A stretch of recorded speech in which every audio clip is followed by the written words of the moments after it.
In this lesson from the road, I want to share one of the most storybook adventures I've had, but underneath it was an intense exercise in resource optimization, threat assessment, situational awareness, and protecting the downside. Not wanting to carry too much cash, I'd arrived at the Mexico border perilously low on pesos, in a town with very little infrastructure and no bank. The Usumacinta River marked the border with Guatemala and my next decision point. Downstream lay Yaxchilan, an archaeological site accessible only by boat at a cost of 800 pesos. Upstream was the official border crossing at a cost of 400 pesos.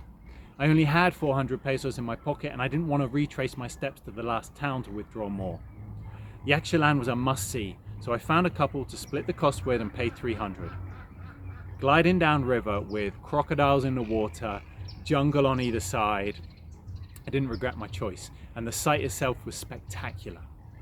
Heading back, I needed to make something happen.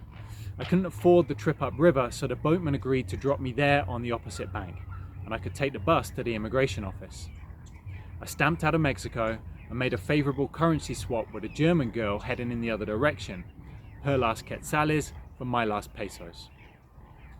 Across the river, I stepped onto the muddy bank, Guatemala. I'm scanning. A handful of small buildings, a man with a rifle slung over his shoulder. A drunk man in red board shorts approached me. He had a bald head covered in scars and a huge wad of cash in his hand. As I was sizing him up, a couple of blokes from a nearby shop came over and chased him off.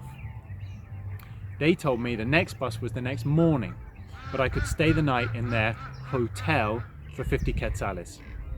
The room was full of cobwebs, the ceiling tiles had fallen in, and the toilet was out of service. I slept that night fully clothed, upright in bed, one eye open.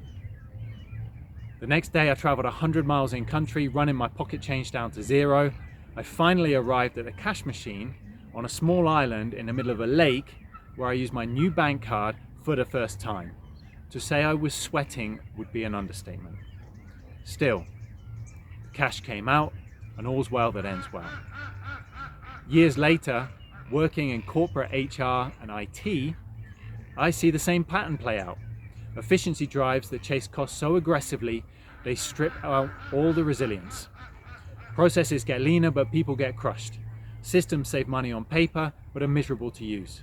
They optimize the numbers and ignore the humans, and wonder why things break. Which is exactly what I'd done to myself. I'd cut all slack and ended up with no water, no sleep, no money, no margin, no buffer. Efficient but fragile. This is where my Wiseman Advisory instinct comes from. I've lived the consequences of over-optimization. Now I help leaders build systems that stay efficient without becoming fragile. If you need to keep things sharp without stripping out the margin that keeps you safe, sane, and scalable, get in touch and we'll map your next move.